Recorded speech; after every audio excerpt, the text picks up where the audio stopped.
ఓం శ్రీ మాత్రే నమః. 2025వ సంవత్సరంలో మార్చి 17వ తారీఖు సంకష్టహర చతుర్థి వచ్చింది.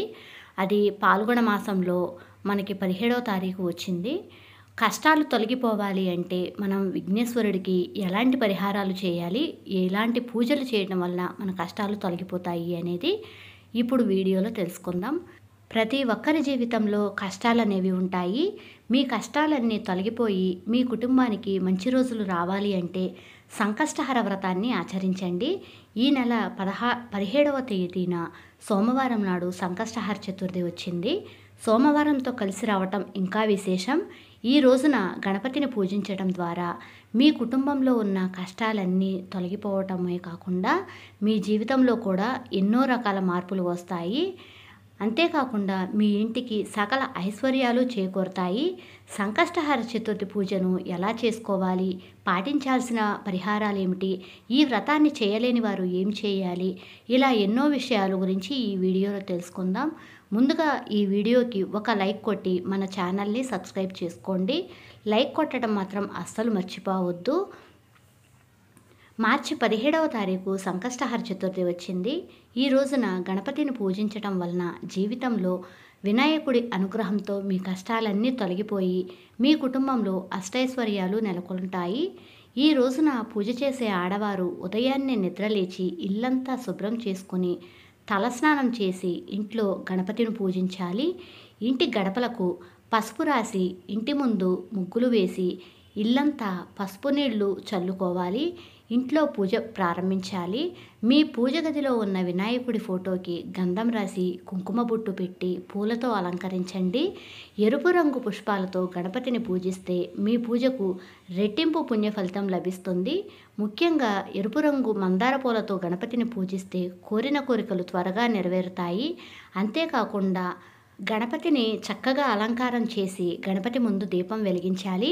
ఈ సంకష్టహర చతుర్థి వ్రతంలో అతి ముఖ్యమైనది ఏమిటి అంటే గణపతికి ముడుపు కట్టడం. కాబట్టి వినాయకుని ముందు దీపం వెలిగించి తర్వాత ఒక ఎరుపు రంగు జాకెట్ ముక్కను తీసుకుని ఆ వస్త్రానికి చివర్లో పసుపు రాసి మీ మనసులో గణపతిని తలుచుకుంటూ మీ మనసులో ఉన్న కోరికలను స్వామివారికి ముడుపు రూపంలో కట్టుకోవాలి.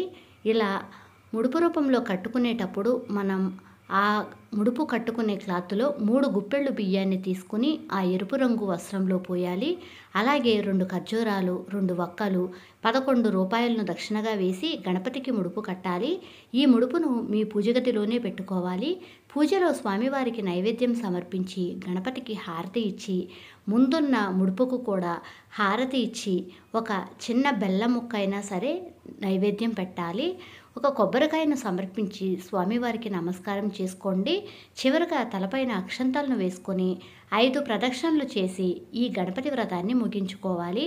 ఈ విధంగా ఉదయం పూట ఇంట్లో పూజ చేసి సాయంత్రం 6 దాటిన తర్వాత స్నానం చేసి మరలా పూజ గదిలో ఒక దీపం వెలిగించి పూజ గదిలో ఉన్న ముడుపును విప్పి అందులో ఉన్న బియ్యాన్ని తీసి ఆ బియ్యంతో పరమాన్నం తయారు చేసి గణపతికి నైవేద్యం సమర్పించి ఆ ప్రసాదాన్ని కుటుంబం అంతా స్వీకరించాలి. ఆ ముడుపులో ఉన్న వక్కలు అలాగే 11 రూపాయి బిళ్ళలను కూడా తీసి మీ బీరువాలో పెట్టుకోండి. మీ ఇంటి ఆదాయం రెట్టింపు అవుతుంది. మీ ఇంట్లో పుష్కలంగా డబ్బు కూడా ఉంటుంది. యాలుకలు డబ్బును ఆకర్షిస్తాయి. కాబట్టి ఈ సంకష్టహర చతుర్థి రోజున ఇంట్లో పూజ చేసేవారు 21 యాలుకలను తీసుకొని ఒక పసుపు దారానికి గుచ్చి ఒక యాలుకల మాల తయారు చేసి గణపతి చిత్రపటానికి వేయండి. ఈ సంకష్టహర చతుర్థి రోజున వినాయకునికి చిత్రపటానికి యాలుకల మాలను గనక సమర్పించినట్లయితే అఖండ కుబేర రాజయోగం కలుగుతుంది. ఆర్థిక సమస్యలన్నీ తీరిపోతాయి. ఈ విధంగా సంకష్టహర చతుర్థి వ్రతాన్ని ఆచరించాలి. ముఖ్యంగా ఈ వ్రతాన్ని ఆచరించేవారు ఉపవాసం ఉండాలి. ఉపవాసం ఉండేవారు పాలు, పళ్ళు అలాగే కూరగాయలను తినవచ్చు. ఉదయం ఉపవాసం ఉండి సాయంత్రం నక్షత్ర దర్శనం చేసుకొని ఉపవాసాన్ని విరమించి భోజనం చేసుకోవచ్చు. ముఖ్యంగా ఈ సంకష్టహర చతుర్థి రోజున కొన్ని తమలపాకులను తీసుకుని మీ ఇంటి గుమ్మానికి కట్టుకోండి. మీ ఇంటికున్న దరిద్రమంతా తొలగిపోయి మీ కుటుంబానికి సిరి సంపదలు చేకూరతాయి.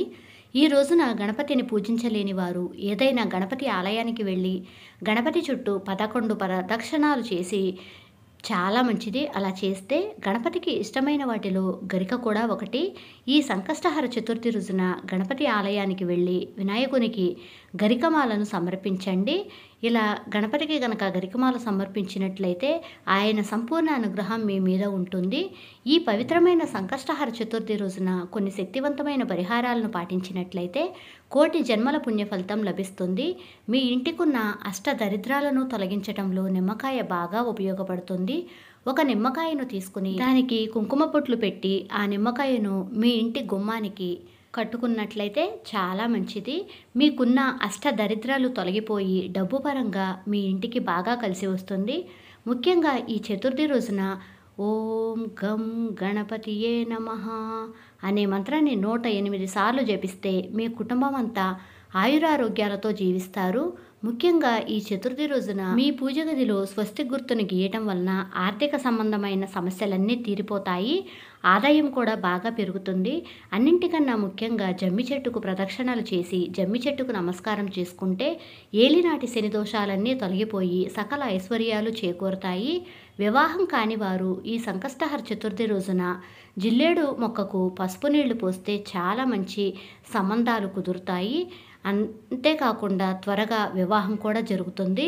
అప్పుల సమస్యలు వెంటనే తీరిపోవాలి అంటే ఈ గణపతి ఆలయానికి సంకష్ట చతుర్థి రోజున గణపతి ఆలయానికి వెళ్ళి గణపతి ముందు 4 దీపాలు వెలిగించాలి. గణపతికి నమస్కారం చేసుకోవాలి.